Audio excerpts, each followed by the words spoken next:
हवा में उड़ना है, पानियों पे चलना है। डियर स्टूडेंट्स, अस्सलाम वालेकुम। आप अपने टेक्स्ट बुक्स खोलें, पेज नंबर 19 पे आ जाएं। तो आज हम करेंगे यूनिट 17 और उसका लेसन है 4 जिसका नाम है सेंटेंसेस। तो इस लेसन में हमें प्रेजेंट परफेक्ट दिया गया है और प्रेजेंट परफेक्ट में हमें दो टाइम बताए गए हैं। एक होता है टाइम पीरियड और दूसरा हमारा होता है स्टार्टिंग पॉइंट टाइम। अब पीरियड टाइम में क्या होता है कि फॉर एग्ज़ाम्पल आप जो काम कर रहे हैं, आपको कितना टाइम हो गया है वो, यानी कितना अरसा हो गया है वो आप काम कर रहे हैं। अब एग्जाम्पल देखें, Tony has been on the space station for 6 weeks. अब पीरियड टाइम में हमें ये बताया गया है कि जो टोनी जो है वो स्पेस स्टेशन में है, लेकिन उसको कितने हफ्ते हो गए हैं, तो ये बताया जा रहा है कि फॉर 6 वीक्स। तो हमें ये भी मालूम होना चाहिए कि जब हमारे पास टाइम पीरियड होगा तो हम उसके लिए इस्तेमाल क्या करेंगे, फार इस्तेमाल करेंगे। क्या इस्तेमाल करेंगे? फार इस्तेमाल करेंगे। यानी जो टोनी है वो स्पेस स्टेशन पे है, उसको कितना अरसा हो गया है, यानी 6 वीक्स, फॉर 6 वीक्स।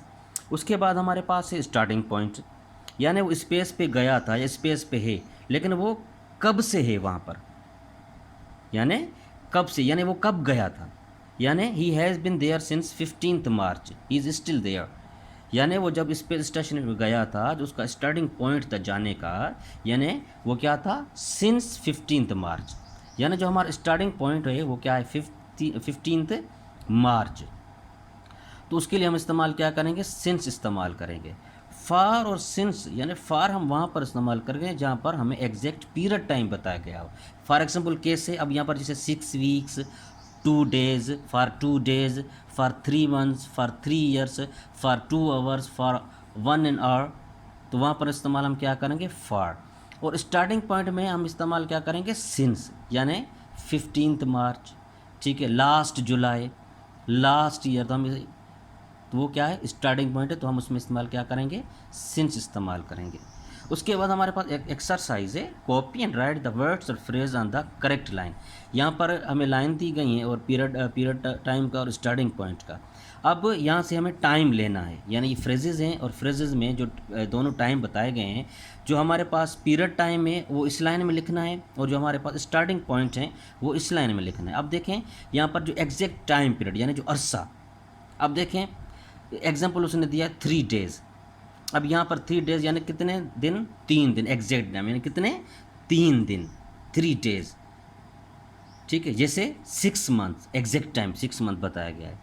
उसके बाद है हमारे पास स्टार्टिंग पॉइंट में कैसे, फर्स्ट में, ये स्टार्ट, यानी वो काम उसने स्टार्ट किया था, यानी 1 मई से, ठीक है। तो आप क्या उसमें क्या है वो यहाँ पर लिखेंगे, या ये जैसे आप देखें लास्ट जुलाई यहाँ पर लिखेंगे आप, या लिखेंगे आप येस्टरडे, ये स्टार्टिंग पॉइंट है।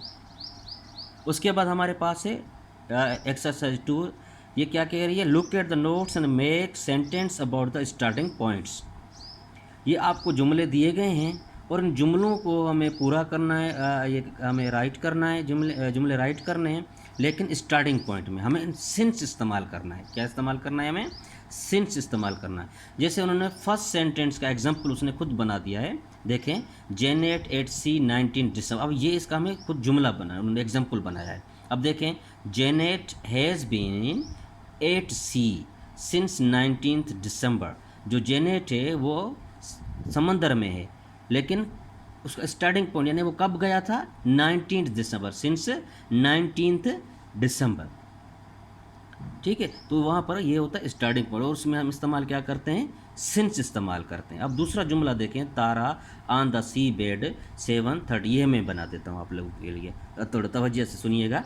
अब देखें, Tara, Tara has been on the sea bed since 7:30। आप AM कर लें या PM कर लें, यानी जो वो सी बेड में जब वो आराम कर रहा था, तो वो उसका आराम करने का स्टार्टिंग पॉइंट कब था, यानी 7:30 से।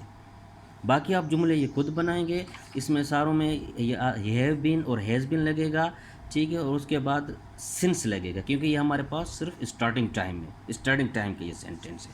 उसके बाद आप आ जाएं एक्सरसाइज 3 में। अब इसको क्या करना है बेटा, listen to your teacher, write in your notebook information about the time period for the people and exercise 2।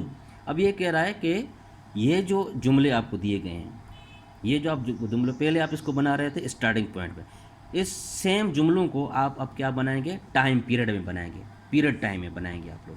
अब उन्होंने एग्जांपल कैसे दिया है, अब देखें, Simon has been sitting on a column for 7 month. अब उन्होंने इस्तेमाल क्या किया, फॉर, और टाइम पीरियड रखा 7 मंथ, यानी वो 7 महीनों से वो कॉलम में बैठ रहा है, कॉलम पे बैठ रहा है।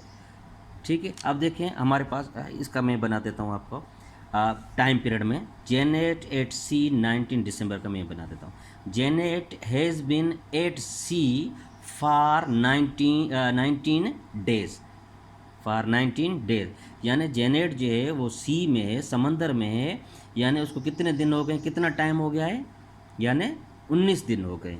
तो इस तरीके से आप जुमले बनाएंगे टाइम पीरियड के।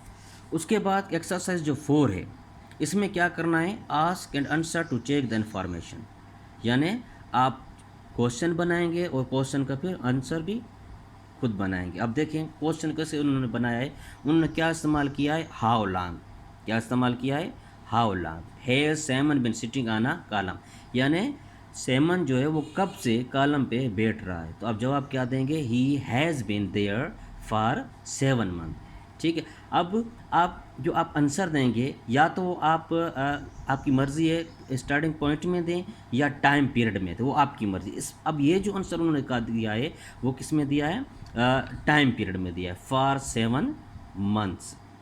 ठीक है, अच्छा, अब फॉर एग्जांपल जेनेट एट सी, इसका मैं क्वेश्चन बना देता हूँ। कैसे बनाऊँगा, अब देखें, how long has Janet been at सी।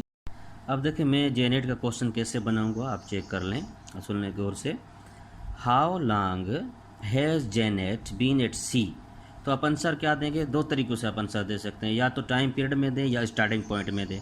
जब आप टाइम पीरियड में देंगे तो आप क्या इस्तेमाल करेंगे, सिंस इस्तेमाल करेंगे, और जब आप टाइम पीरियड में देंगे तो आप क्या, फॉर इस्तेमाल करेंगे। अब देखें, Janet has been at sea since 19 December, और दूसरा जवाब क्या होगा, Janet has been at sea for 19 days. आप इस तरीके से आप क्या आंसर देंगे।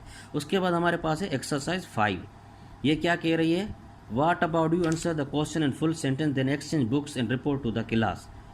तो इसमें क्या आप खुद क्वेश्चन पूछेंगे और उसका आप आंसर देंगे। जो एग्जाम्पल उसने दिया है, how long have you been learning English, तो आप क्या कहेंगे, I have been learning English since I was 6 years old, I for 5.5 years। अब देखें वो कह रहा है कि आप कब से अंग्रेज़ी सीख रहे हैं, तो कह रहा है कि मैं जब 6 साल का था, यानी स्टार्टिंग पॉइंट वो, यानी वो अंग्रेज़ी का उन्होंने कब स्टार्ट की सीखना, 6 साल से, जब वो 6 साल का था। दूसरा देखें आप, उन्होंने पूछा है, आप देखें, how long have you been coming to this school, यानी ये पूछ रहा है कि आप इस स्कूल में कब से आ रहे हैं, तो आप इसको आंसर देंगे, I have been coming to this school since 2015। अब यानी स्कूल में जो आप आ रहे हैं वो स्टार्टिंग पॉइंट, अब आप कब से इस स्कूल में आना शुरू हुए, तो वो क्या है, सिंस 2015। उसके बाद एक और चीज़ बेटा, जब आप हमारे पास है प्रोनाउंस, क्या होते हैं प्रोनाउंस। जैसे थर्ड पर्सन सिंगुलर जो प्रोनाउंस है वो है ही, शी, इट, और कोई भी अकेला नाम, कोई भी सिंगुलर नेम, तो उसके साथ हम क्या लगाते हैं, हैज़ बीन। क्या लगाते हैं हम, has been. Third person singular कौन से हैं, ही, शी, इट, असलम, और कोई सिंगुलर नेम हो तो उसके साथ हम क्या लगाएंगे, हेल्पिंग वर्ब हैज़ बीन। उसके बाद हमारे पास जो फर्स्ट पर्सन या थर्ड पर्सन या सेकंड पर्सन जो प्लूरल होंगे तो उसके साथ हम क्या लगाएंगे, हैव बीन। अब देखें फर्स्ट पर्सन आए, है तो सिंगुलर, लेकिन है क्या, ये फर्स्ट पर्सन प्रोनाउन है, तो उसके साथ हम क्या लगाएंगे, have been. We plural first person है, क्या लगा रहे हैं, have been. You second person pronoun है, यू प्लूरल है, तो हम क्या लगाएंगे, भले ये यू सिंगुलर के तौर पर हो या प्लूरल के तौर पर, तो हम क्या इस्तेमाल करेंगे उसके साथ, have been. Third person pronoun they plural है, क्या लगा रहे हैं, हैव बीन। बुक्स प्लूरल है, हैव बीन। अगर किसी सेंटेंस में 2 नाम आ जाएं, जैसे अली एंड असलम, तो उसके साथ भी हम हेल्पिंग वर्ब क्या लगाएंगे, हैव बीन। हवा में उड़ना है, पानियों पे चलना है।